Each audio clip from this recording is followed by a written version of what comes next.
नमस्ते प्यारे बच्चों, बहुत बहुत मोस्ट वेलकम है जी इस प्यारा सा बॉस का चैनल पर। आज हम ऐसी कहानी के बारे में बात करने वाले हैं जो शायद आप हमारे यहाँ से पहली बार ऐसा एजुकेशन प्राप्त कर पा रहे होंगे कि महोदय जी, पहली बार मैं आपके संस्थान से जुड़ा हूँ और मुझे समझ में आ रहा है कि शायद मैंने पहले कभी ऐसा सीखा नहीं था। क्योंकि भाई साहब, हमारा उद्देश्य ही यह रहता है कि जब तक बच्चों को समझ ही ना आए तब तक हम कितने अच्छे से भी क्यों ना पढ़ा लूँ, वो हमारा बेकार ही जाता है, वो हमारा व्यर्थ ही चला जाता है। तो हमारा पूरा प्रयास, पूरा संकल्प रहता है, पूरा संकल्प लेते हैं और कहते भी हैं, कहते नहीं भाई, करके भी दिखाते हैं।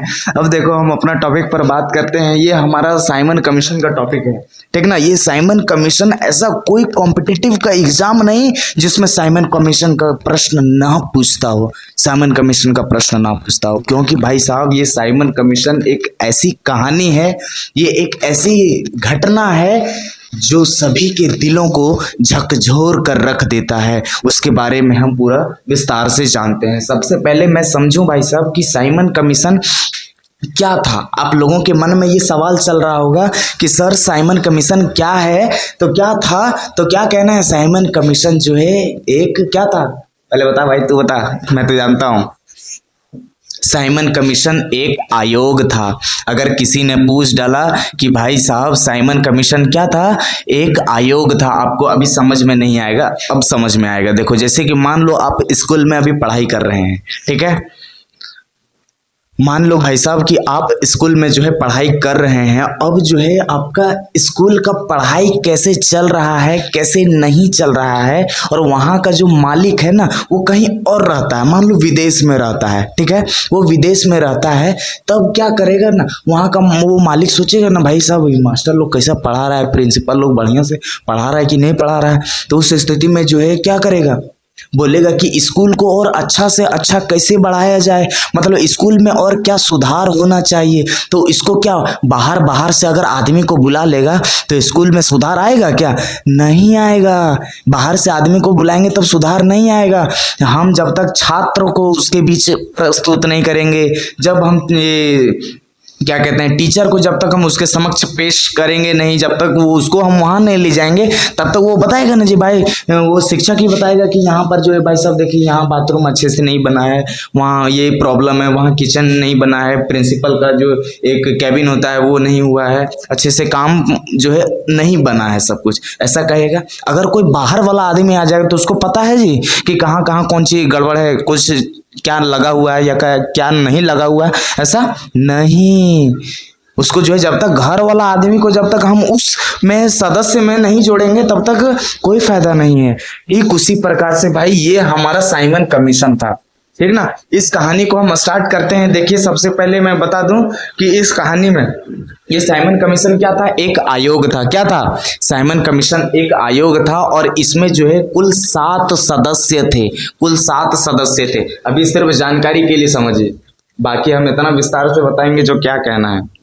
देखिए, अब कहेंगे सर ये साइमन कमीशन बनाया गया होगा किस लिए, मतलब किस लिए बनाया गया होगा। मतलब ये जो है हम लोग जब पूरा आंदोलन कर रहे थे, जब जनता लोग जो है 1919 ईस्वी की बात है या उससे पहले की थोड़ा, वो बहुत ज्यादा आंदोलन करने लगा, सड़क पर रोड पर उतर कर लोग बहुत ज्यादा आंदोलन करने लगा, भीषण आंदोलन हुआ, पूरा आक्रोशित हो गई वहां की जनता।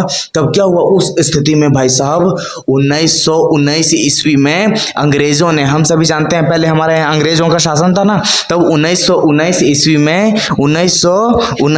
में अंग्रेजों ने ये बात को पेश किया कि भाई साहब प्रत्येक 10 साल में, लगभग 10 साल में एक आयोग, जो हमारा आयोग गठन किया जाएगा, वो प्रत्येक 10 साल में भारत आएगी और वहां का जो है कैसे और भारत को आगे ले जाना है, कैसे विकास करना है, कैसे सुधार करना चाहिए, उस आयोग जो है बात करेगी। अब बताओ, अब वो आयोग तो बनाया, चलो बढ़िया किया, हम लोगों के लिए अच्छा था, लेकिन उस आयोग में एक भी भारतीय नहीं थे। तो बताओ गुस्सा आएगा कि नहीं, बताओ। अब कहेंगे महोदय जी, बोलेंगे महोदय जी गुस्सा तो एकदम 7वें स्थान पर जाएगा कि भाई साहब मान लीजिए अगर कहीं घरे में लड़ाई होता है और बाहर वाला आता है तो क्या बाहर वाला देखिएगा ना कैसे करके चल जाएगा, मतलब और तोड़ फोड़ने में चक्कर में रहता है।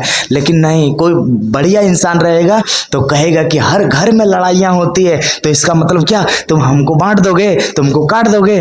नहीं, लड़ाई तो हर घर होता है। बर्तन एक जगह रख दो तो हड़बड़ाना तो न तय है, निश्चित होता है कि वो हड़बड़ाता है, तो उससे कोई फर्क नहीं पड़ता। लेकिन हमें एक साथ मिलकर ही रहना चाहिए बच्चा, क्योंकि एकता में ही बल होता है, ठीक ना। अब देखो यहाँ पर जो है इसका विरोध क्यों किया गया, ये भाई साहब आया कब, ये जो है बनकर कब लागू हुआ? ये 1919 ईस्वी में तो अंग्रेजों ने कहा कि भाई चलो तुम लोग के लिए ही हम ये क्या कर रहे हैं, ये आयोग का निर्माण कर रहे हैं, ये आयोग का निर्माण कर रहे हैं। और जो है साइमन कमीशन, ये 8 नवंबर, ये साइमन कमीशन जो है भाई साहब, साइमन कमीशन जो है भाई साहब 8 नवंबर 1927 ईस्वी को बन करके तैयार हो गया। अगर पूछ देगा कि इसका निर्माण कब हुआ था, साइमन कमीशन कब बना था, तो क्या कहना है, 1927 ईस्वी में बना था, ठीक है ना। अब लेकिन अब जब ये साइमन कमीशन, हम जान चुके हैं कि भाई इसमें टोटल कितने सदस्य थे, इसमें 7 सदस्य थे, ठीक है। और इसका जो अध्यक्ष था,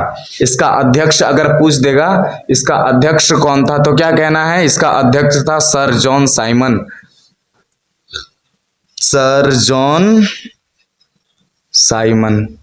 समझ में आया भाई साहब? मैं ये सब तो इतना निचोड़ कर पढ़े हैं, इतना डीपली पढ़े हैं कि क्या ही कहना है। एकदम आधुनिक भारत का इतिहास, प्राचीन भारत का इतिहास और मध्यकालीन भारत का इतिहास तो एकदम निचोड़ के रख देंगे। समझ आ रहा है ना। और ये पॉलिटिकल साइंस, मतलब हम एसएसटी के क्षेत्र में या किसी भी क्षेत्र में आप कह लो, डांसिंग के क्षेत्र में, सिंगिंग के क्षेत्र में, या किसी भी क्षेत्र में आप हमको उतार दो, निपटा देंगे उसको।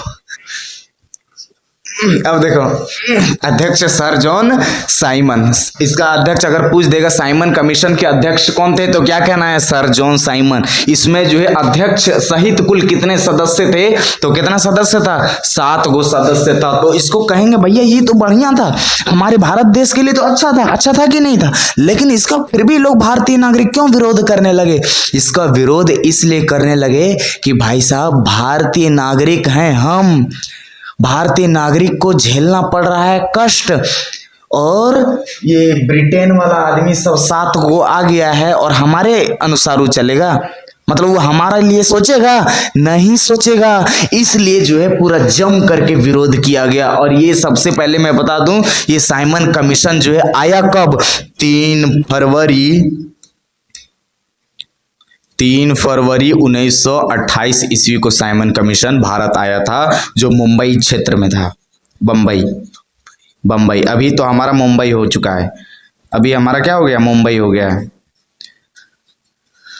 मुंबई, अभी हमारा मुंबई हो गया है ना।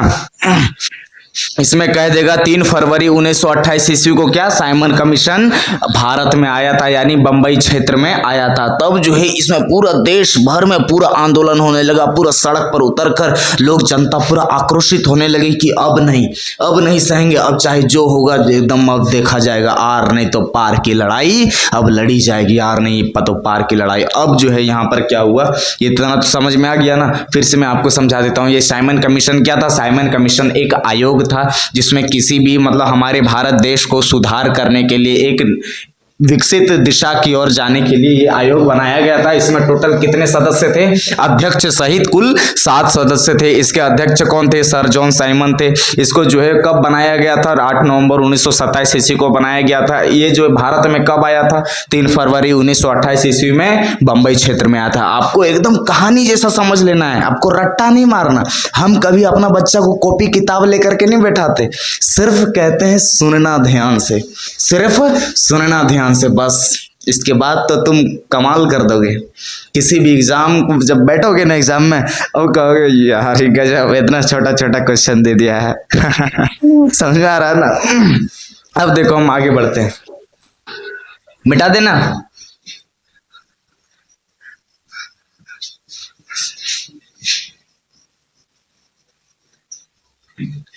अब जो है भाई साहब एक लाहौर की घटना है। अरे भैया ये तरवा डिस्टर्ब बड़ी करता है। अब देखो, अब लाहौर की घटना है। कहाँ की घटना है, ये जो है इतना प्रचलित कैसे हुआ, ये साइमन कमीशन उतना हाईलाइट नहीं होता, लेकिन एक भाई हमारा माइके गिर जा रहा है जी। लाहौर की घटना, क्या करें भाई साहब, लाहौर की घटना, ठीक है। अब देखो ये लाहौर की जो घटना था, क्या मतलब सब जगह तो आंदोलन हो ही रहा था, लेकिन सबसे बड़का आंदोलन भाई साहब, सबसे ज्यादा जो है आंदोलन जो आक्रोशित हो गई थी जनता, ये लाहौर में हो गई थी, है ना। और लाहौर में जो है ये किसके नेतृत्व में हुआ था, किसके नेतृत्व में, तो क्या कहना है, लाला लाजपत राय। नेतृत्व कौन कर रहा था, लाला लाजपत राय, लाला लाजपत राय, लाला लाजपत राय कर रहे थे इसका नेतृत्व। अब लाला लाजपत राय जब कर रहे थे भैया, उस समय अंग्रेज का सेना ने, अंग्रेज का पुलिस ने पूरा लाठी चार्ज कर दिया, पूरा लाठी चार्ज कर दिया, और इसको जो मेन रहता है उसी को ना मरता है जी। लाला लाजपत राय को तो मार के तो अधमरू मार दिए, पूरा हेवी मार मारा। अब जो है उसको कुछ दिन में, मतलब कि ये कुछ दिनों में इसका जो है मृत्यु हो गया, है ना। और यहाँ देखो क्या हुआ, 30 अक्टूबर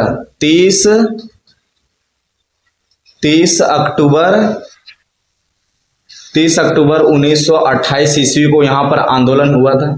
समझ में आ रहा है ना, 30 अक्टूबर कब हुआ था, 1928 ईस्वी को यहाँ पर आंदोलन हुआ। और लाला लाजपत राय की मृत्यु, इसकी मृत्यु कब हुई थी, लाला लाजपत राय की मृत्यु कब हुई थी, लाला लाजपत राय की मृत्यु कब हुई थी, तो क्या बोलना है, 17 नवंबर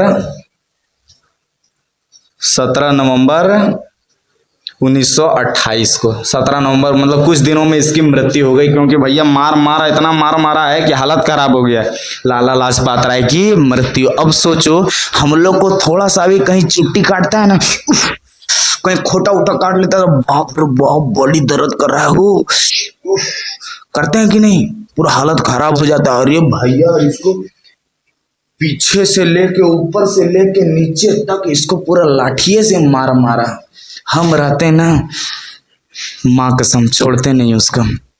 तब जो है क्या हुआ, तब जो है क्या किया, इसका तो मृत्यु हो गया, अब देखो भगत सिंह का जो है उदय हुआ, भगत सिंह जो है ये सब बात को देखा, मतलब ये सब क्या किया, सुना रे भाई कि भगत सिंह ये सुन रहा है सब कि लाला लाजपत राय को मार करके मुरा दिया अंग्रेजों ने।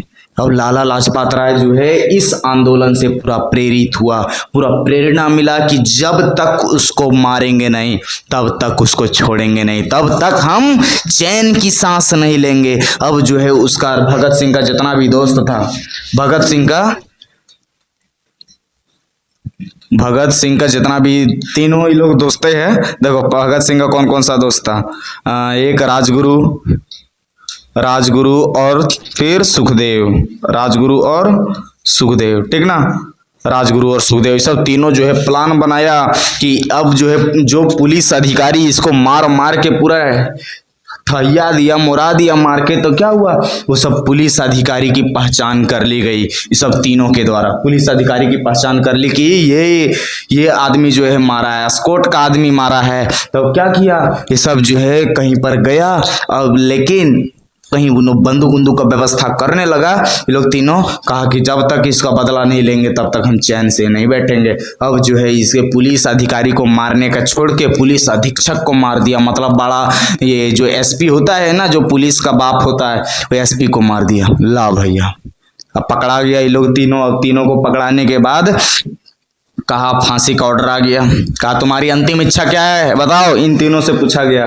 तो भगत सिंह ने कहा कि हमारी अंतिम इच्छा कुछ नहीं है, हमारी अंतिम इच्छा है कि हम तीनों एक साथ गले मिलें। और उसकी जब उनका फांसी के दौरान जो उसकी तीनों की आंखें नम थी कि इतने कम उम्र में फांसी पर चढ़ जाना कोई लाजमी बात नहीं है, कोई छोटा बात नहीं है बच्चा, क्योंकि हम देखते हैं आज भारत का नेता का क्या दशा है और पहले भारत का जो व्यक्ति था उसका का तो दशा देखिए, नेता का तो छोड़ दीजिए, हम जानते हैं ना रेल मंत्री जो थे लाल बहादुर शास्त्री, जब रेल का हादसा हो गया था, वो जो है अपनी नैतिक जिम्मेदारी लेते हुए लाल बहादुर शास्त्री जो है अपने पद से इस्तीफा दे दिया, कहा नहीं ये काम अगर मुझसे नहीं हो रहा है तो मैं काम ये रेल मंत्री नहीं बनूंगा, हटा दिया भाई साहब। लेकिन आज का मंत्री का सोच देखो भाई, कुर्सी पकड़ के रखा है, कुर्सी पकड़ के रखा है कि कहीं कुर्सी जो है छूट नहीं जाए, कहीं कुर्सी दूसरे के हाथ ना लग जाए।